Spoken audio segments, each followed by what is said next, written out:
Well, so you guys are incredibly articulate and well spoken. Which is why we real estate. Real estate, it helps. Yeah. Um, Give us a beer, it changes. Cut that. No. Get your pina colada. He needs 10. No, I'm kidding. Pina coladas, senor.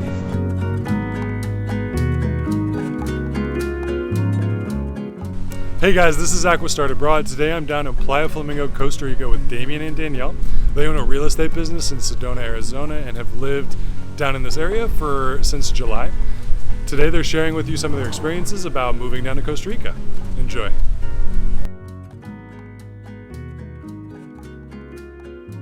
So I'm Danielle Gian. I'm Damian Bruno, We're from Sedona, Arizona.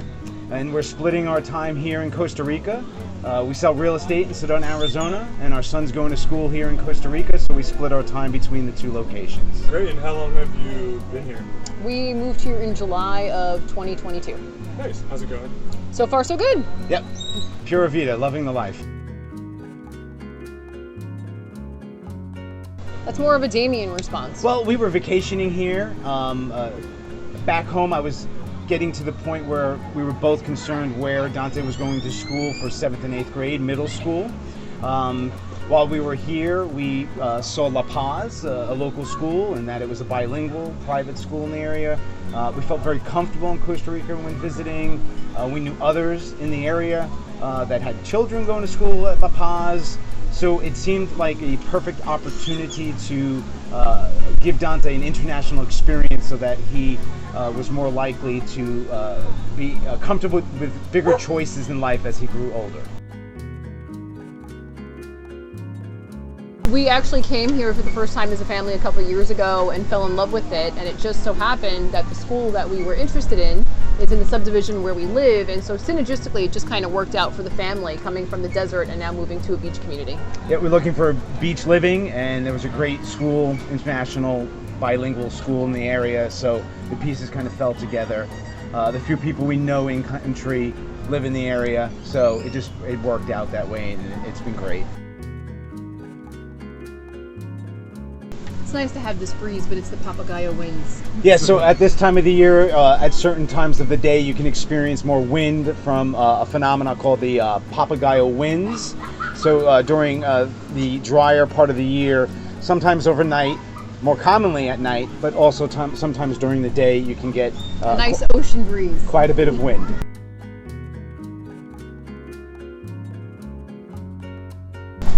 Well, you know, Dante is 13 years old. He's pretty independent. Well-traveled. He's well-traveled. The biggest thing was what he was leaving behind, not so much concerns on his part as to what he was coming to. Loves beach life, loves animals, totally loves nature. Kid does not own a video game, has no interest in that, so this was perfect for him. But he was very happy in his lifestyle back home in Sedona as well. In the 6th grade, you know, lots of friends. All the kids have been in the same school together since 1st grade, so it's a very tight, close-knit community. So his biggest concerns and the biggest thing that we had to navigate was that he wasn't going to lose his friends, he was only going to gain experience and gain friends, and that he would be experiencing over the next 2 years in middle school, yes, more of Costa Rica than Sedona, but he would also be experiencing Sedona as well during the in between the semesters. He's got his feet in both cultures right now, which is great. Yes. How do you feel about that, and how does he feel about that? When he's here, he loves it. When he's home, he loves it. So it's whatever he's in motion with. But right now, he's out with friends. He's riding bikes, going to the beach, and then we're going out for dinner with friends after. So walk the beach every morning with the dogs. Saw cows this morning. Took pictures of that. So it's a very interesting lifestyle for sure. Dante certainly recognizes the value as well. For a 13-year-old, he has a good vision for his future, and he recognizes that broadening his language capabilities, his cultural experiences are going to help him, you know, in the future. That's wonderful. It sounds like a way better kid at 13 than I was. Oh yeah, me too. I mean, he puts me to shame, actually. Yeah.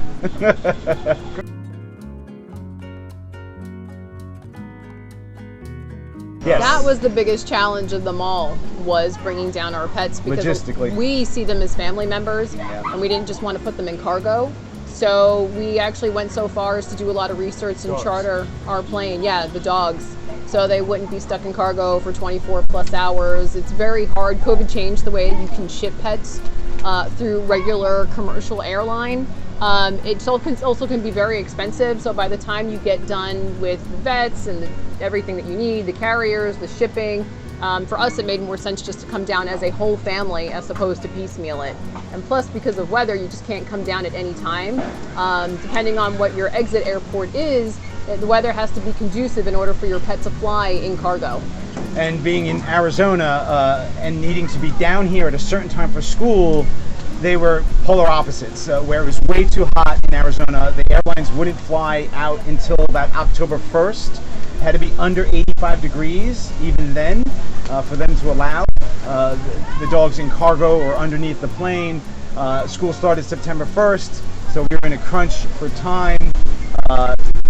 You had to find a city that was the planes were large enough to fly out of, that was cool enough. And then you would land in San Jose, not in Liberia, because Liberia is too small of an airport for the commercial planes to bring the dogs in as well. It was constantly changing. Every time we called, we got a different answer. And plus, you could only make your reservation with American Airlines 10 days out due to the vet papers and the shots and the examination by the vet. So that made it even more tricky to try to plan a long distance move and then not be able to bring your pets in the time that you wanted to. So La Paz, the school down here, their cycle, the beginning of the year, is September 1st, basically, for school. However, flying down from Arizona, that is a hot time of the year. The commercial airlines would not fly out of Phoenix until October 1st, and it had to be under 85 degrees. So that would obviously cut into the school year, and we had to find other plans. Those other plans consisted of flying out of another city, as long as that city had a large enough airport that large commercial planes that take the dogs and cargo and so forth would operate out of. So just more and more logistics to worry about with the commercial. It's a huge logistical nightmare at the end of the day. Yeah. It was easier just, like I said, go as a whole family.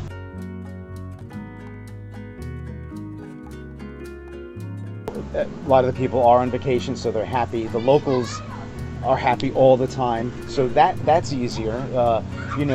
Different than U.S. The stress levels are different, so the people have been very friendly. That's one thing our son always says, that whenever he goes to local Tico's homes, because of the kids in school and meets the families, they're all very embracing of him and very friendly, and so that was easier too. We grew up in New York City, where stranger danger is a big thing, and a lot of people ignore each other because of the masses of people. It's not the case down here. All you have to do is smile, and they totally open up and are friendly. And trying to speak Spanish helps. Yeah.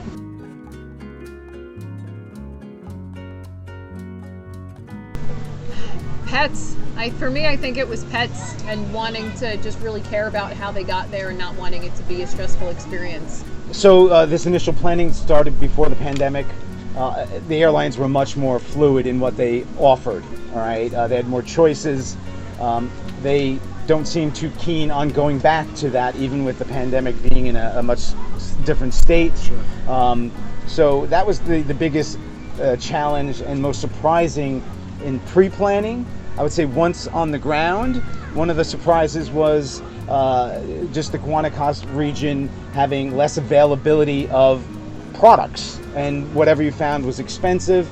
We were a little naive in what we purchased and not knowing what quality was. Like what? Just kitchenware. So a tiny toaster oven was $70 or $80 for a tiny little, the teeniest one they had. Yeah. And hard to find. A barbecue, which back in the U.S. is a pretty typical item. You can go to Home Depot and 2 to 3 times as much for a smaller barbecue than what we would normally have at home. What we're and less used to. Less choice.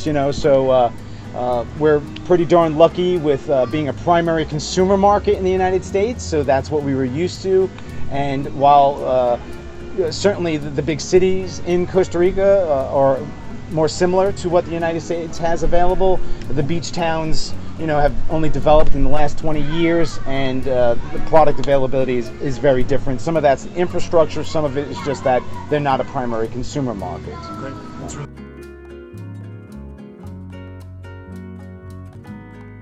So being Arizona residents, we arrived in the beginning of the rainy season.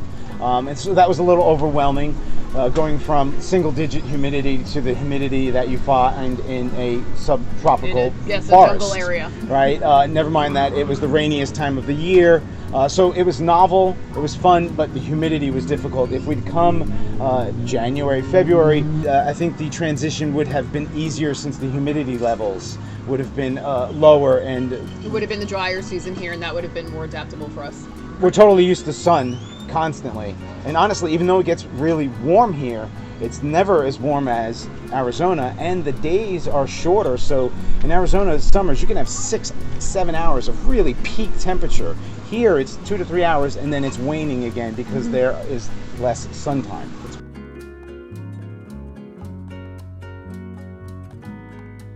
Visit for an extended time, whatever you're capable of doing. Invest some time in being in a situation that you're not a tourist, right? Go shop where the locals shop, drive around, Eat where the locals eat. right, and just see how you adapt to all of that. I mean, obviously, even coming for a month is not the same as living here full time, but it is a heck of a lot different than being on that vacation high and just enjoying yourself to the max and having no responsibilities, because obviously you're going to have responsibilities here, and that's going to change the way you view things. Great. We see a synergy between the two communities, that they're well-traveled areas.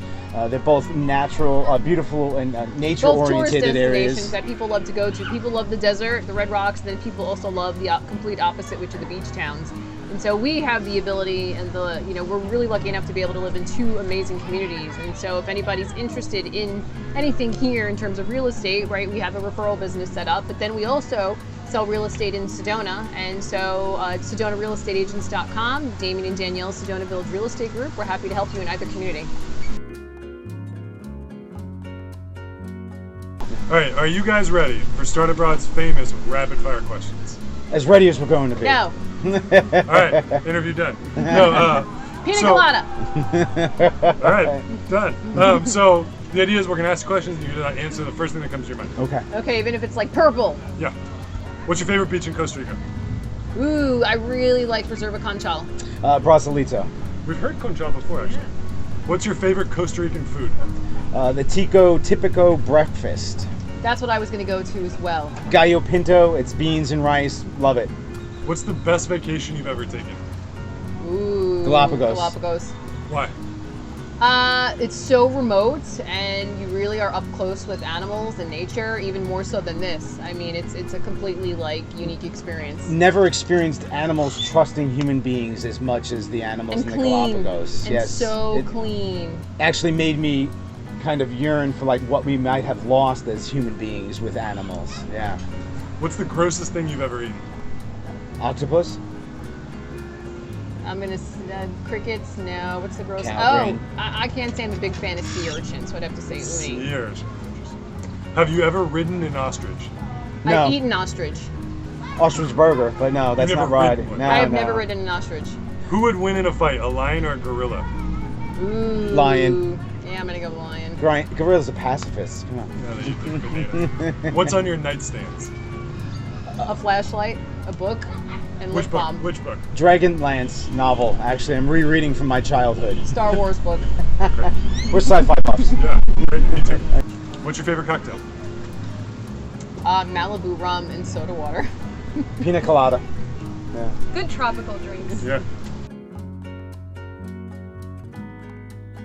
Damian, Danielle, thank you guys so much. Okay. Yeah. Sure. Happy to be here.